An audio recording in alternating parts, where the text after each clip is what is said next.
آج کا ہمارا عنوان ہے جنت اور جہنم اور عقل پرستی۔ علم وحی کی پیروی ہمیشہ لوگوں کی فلاح اور نجات کا باعث بنی ہے۔ علم وحی کے مقابلے میں عقل کی پیروی گمراہی اور خسارے کا باعث بنی ہے۔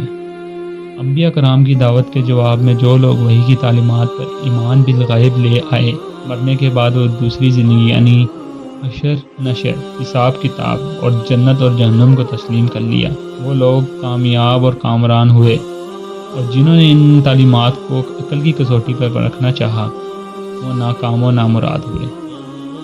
قرآن مجید میں اللہ تعالیٰ نے جا بجا کافروں کا یہ عقلی اعتراض نقل فرمایا ہے کہ مرنے کے بعد دوبارہ زندہ ہونا عقل میں نہ آنے والی بات ہے۔ اس وجہ سے کافروں نے پیغمبروں کو نہ صرف جھٹلایا بلکہ ان کا مذاق بھی اڑایا۔ قرآن مجید کی چند آیات مغالطہ فرمائیں۔ کیا جب ہم مر جائیں گے اور خاک ہو جائیں گے تو دوبارہ اٹھائے جائیں گے؟ یہ واپسی تو عقل میں نہیں آتی۔ سورۃ القاف۔ کیا وہ شخص تمہیں ڈراتا ہے کہ جب تم مر کر مٹی ہو جاؤ گے اور ہڈیوں کا ڈھانچہ رہ جائے گا دوبارہ زندہ کیا جاؤ گے؟ نہیں، یہ وعدہ جو تم دیے جا رہے ہو بہت دور کی بات ہے، یعنی ناممکن ہے۔ یہ اللہ کی تعلیمات کو عقل کی کسوٹی پر رکھنے والے دانشور ویسے تو ہر زمانے میں ہی بڑی کثرت سے موجود ہیں، لیکن پہلے جو لوگ علم وحی کی تعلیمات کو جھٹلاتے تھے وہ دائرہ اسلام سے باہر ہی تھے۔ جو لوگ وہی اللہ کی تعلیمات کو جھٹلاتے تھے وہ دائرہ اسلام میں داخل نہیں ہوئے تھے۔ آج کا المیہ یہ ہے کہ علم وحی کی تعلیمات کو عقل کی کسوٹی پر رکھنے والے لوگ دائرہ اسلام میں ہو کر بھی مسلمان ہونے کا دعویٰ رکھتے ہیں، سائنس اور عقل کی روشنی میں اسی سوال کو تلاش کرتے ہیں۔ سورج ساکن ہے جو صرف اپنے محور کے گرد گردش کر رہا ہے۔ زمین سے سورج کا فاصلہ 9,30,00,000 میل ہے۔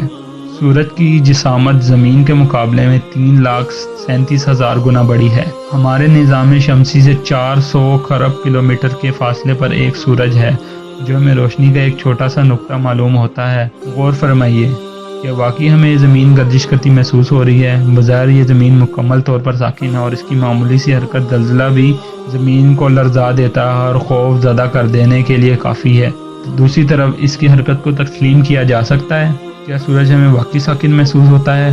ہر انسان روزانہ اپنی آنکھوں سے اسے مشاہدہ کرتا ہے۔ سورج مشرق سے طلوع ہوتا ہے اور آہستہ آہستہ سفر کرتے کرتے مغرب میں غروب ہوتا ہے۔ کیا واقعی سورج زمین کے مقابلے میں 3,37,000 گنا بڑا ہے؟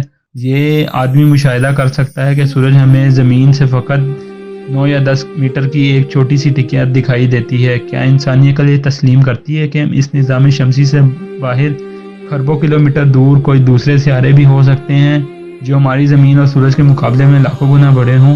یہ ساری باتیں نہ صرف مشاہدے کے برعکس ہیں بلکہ عقل میں نہ آنے والی ہیں، لیکن اس کے باوجود ہم ان تمام باتوں کو اس لیے تسلیم کرتے ہیں کہ یہ سائنسدانوں نے تحقیق اور تجربے کے بعد ان کا دعویٰ کیا۔ ان کا صاف اور واضح مطلب یہ ہے کہ کسی چیز کی عقل میں نہ آنے پر اس کا انکار کر دینا اصولاً سراسر غلط ہے اور باطل ہے۔ اس طرح جنت اور جہنم کے وجود اور جنت اور جہنم کی تفصیلات کو محض عقل میں نہ آنے کی وجہ سے انکار کرنا سراسر باطل اور غلط نظریہ ہے۔ نیوٹن اور آئنسٹائن کی عقلیات سمجھ میں نہ آئے ہم نہ صرف اپنی کم عقلی اور کم عقلی کا فوراً اعتراف کر لیتے ہیں بلکہ الٹا ان کی ذہانت کی تعریف کرتے ہیں۔ جبکہ اللہ اور اس کے رسول کی دی ہوئی خبریں عقل میں نہ آئیں تو ان کا نہ صرف انکار کرتے ہیں بلکہ الٹا مذاق بھی اڑاتے ہیں۔